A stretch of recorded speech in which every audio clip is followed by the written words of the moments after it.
오늘 말씀은 욥기 14장 말씀을 봅니다. 환난 가운데서 오직 하나님 외에는 의지할 바도 소망도 없다고 욥은 기도하고 있습니다. 오늘 본문에 계속 이어서 1절부터 6절까지의 인생의 보편적인 연약함과 덧없음, 그리고 보잘것없이 짧은 것을 고백하면서 그 인생의 하나인 욥 자신의 고난에 대해서 하나님 앞에서 쉼을 얻지 못하는 자신의 모습, 그 짧은 인생의 자신에 대해서 하나님께서 왜 이렇게 집중하여 보시고 환난을 허락하시는지 그것에 대해서 의문을 가지면서 고백을 하고 있습니다. 그리고 간청을 하고 있습니다. 쉼을 얻게 해달라고 하나님께 요청을 하고 있습니다. 품꾼이 일을 마치고 그의 날을 마칠 때까지 일을 시키지 않고 쉬게 해주시는 것처럼 그렇게 자기를 이제 고난과 환난에서 그치고 이제 쉼을 얻게 해달라고 자신에 대해서 하나님 앞에 간청을 하는 내용이 6절까지 나오고 있습니다. 그리고 7절부터 15절까지는 나무가 죽은 것 같아도 새싹이 돋고 다시 살아나는 것처럼 그렇게 되어지지만 17절 말씀에 인생은 죽으면 다시 살아나지 못할 것이 일반적인 인생의 법칙인 것을 말하고 있습니다. 그렇지만 10절부터 15절까지에 보면은 하나님 없는 인생과 비교하면서 오직 하나님을 소망하며 기다리는 자신을 하나님께서는 회복시키시고 다시 살아나게 하실 수 있다라고 고백을 하고 있습니다. 일반적으로 하나님 없는 인생은 소망이 없지요.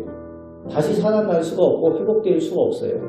그러나 그럼에도 불구하고 자기는 하나님을 온전히 소망하고 희망하는 그런 인생이라는 것을 고백하고 있는 겁니다. 욥 자신이 하나님 앞에 그런 모습일 때에 하나님께서 회복시키실 수 있다라는 것을 신앙 고백을 하고 있습니다. 그렇습니다.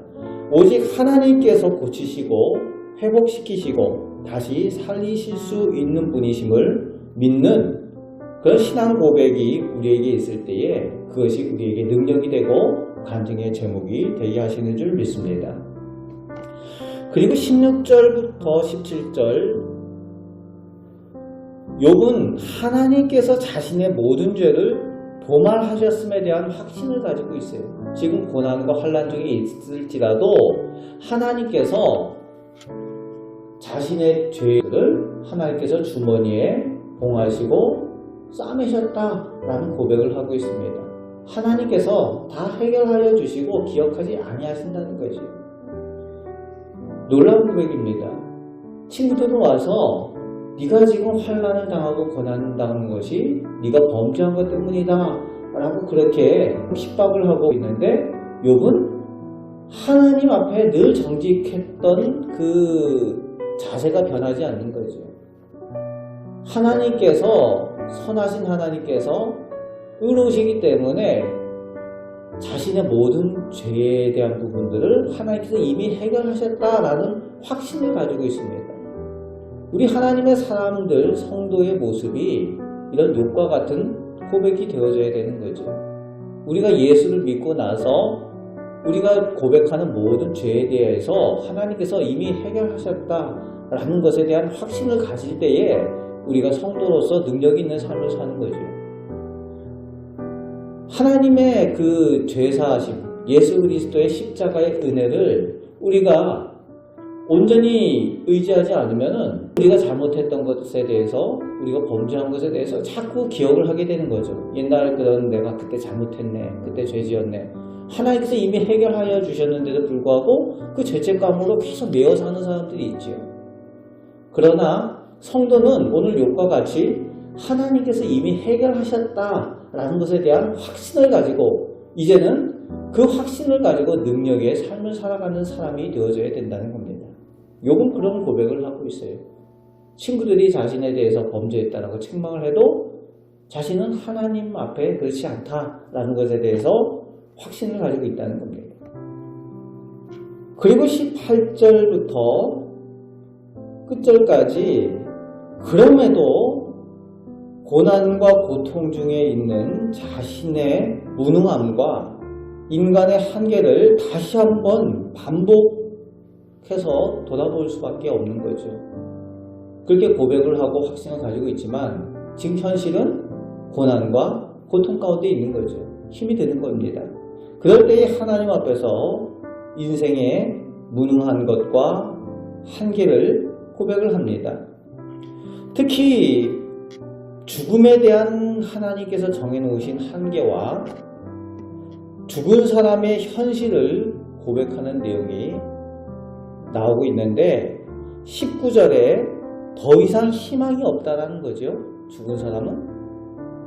그리고 20절 보면은 영혼이 떠나고 나면은 그 자식들이 잘 되든지 못 되든지 더 이상 깨닫지도 못하는 것이 사람이 죽음을 당한 후의 모습이라는 거예요. 그렇죠? 죽고 나면은 뭐 자식들이 잘 되고 있든지 못 되고 있든지 더 이상 알 수도 없잖아요. 무덤에 들어갔는데 뭘 알겠어요? 그게 인생이라는 거죠. 그게 죽은 사람의 현실이라는 겁니다. 그렇습니다. 그게 인생이라는 겁니다. 자식들을 위해서 살아있는 동안에 자식들을 위해서 무엇을 물려줄까, 무엇을 잘해줄까 그렇게 해서 다들 애쓰고 수고하지만은 죽은 이후에는 그 자식들이 잘 되든지 못 되든지 그것에 대해서 알 수도 없는 것이 인생이라는 거지. 사람으로서 소망이 없다는 것을 말씀하여 주고 있습니다. 그 반면에 욥이 이런 고백을 하는 이유가 뭡니까? 사람에겐 소망이 없고 오직 하나님께 소망이 있다는 거예요. 하나님 외에 인생을 돌볼 사람이 없고 인생을 책임져 줄 사람이 없다는 거예요. 부모가 자녀들을 책임져 주는 것이 아니라는 겁니다. 오늘 본문을 통해서 욥은 사람의 무능함을 고백을 하고 있죠. 사람의 무능함을 인정할 때에 하나님의 능력을 의지하게 된다는 것을 우리에게 말씀으로 전해주고 있습니다. 그렇습니다. 우리가 철저하게 우리 인생의 무능함을 인정하게 될 때에 그곳에서 하나님의 능력을 의지하게 되고 하나님께서 전능하신 하나님이시고 우리를 회복시켜 주시는 하나님이시고 우리를 다시금 창조하시는 능력의 하나님이신 것을 고백하게 되고 그 하나님을 의지할 때에 우리가 생명의 삶을 살아가게 되는 줄 믿습니다. 그리고 또한 우리 인생의 소망은 하나님이시라는 거예요. 우리 가정의 소망은 하나님이시라는 겁니다. 우리 자녀의 소망도 오직 하나님밖에 없다는 거예요. 우리 자녀에 대해서, 우리 가정에 대해서 우리가 책임지는 것이 아니라 하나님께서 책임지시고 하나님께서 맡으실 때에 하나님께서 복을 주시고 잘되게 하시고 회복해 하시고 또 소망이 되어 주신다는 겁니다. 그래서 우리 기도할 때에 다른 것이 우리의 기도의 제목이 아니라 우리 가정이, 우리 자녀가 우리 곁에 있는 사랑하는 사람들이 하나님을 잘 믿고 하나님을 온전히 의지하는 믿음을 가지도록 기도하는 것이 가장 우리의 기도 제목이 되어야 될 줄로 믿습니다.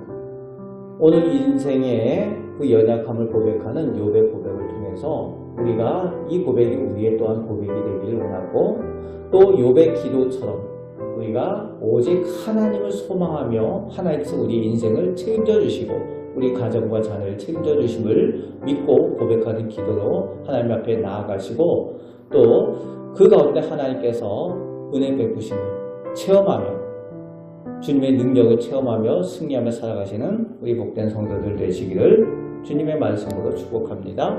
아멘. 기도하겠습니다.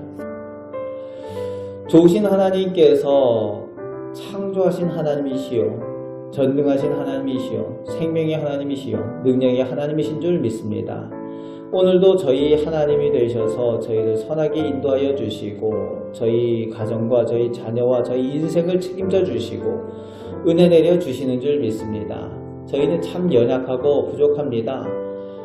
저희의 부족한 인생임을 하나님 앞에 고백할 때에 그곳에서 하나님의 능력을 체험하게 하시는 줄 믿습니다. 오늘도 그 하나님과 동행하며 승리하며 살아가는 저희 복된 인생 다 되게 하여 주옵소서. 저희의 기도를 들으시고 응답하여 주시는 줄 믿습니다. 하나님과 동행하며 승리케 하여 주옵소서. 감사를 드리며 예수 그리스도의 이름으로 기도하옵나이다. 아멘.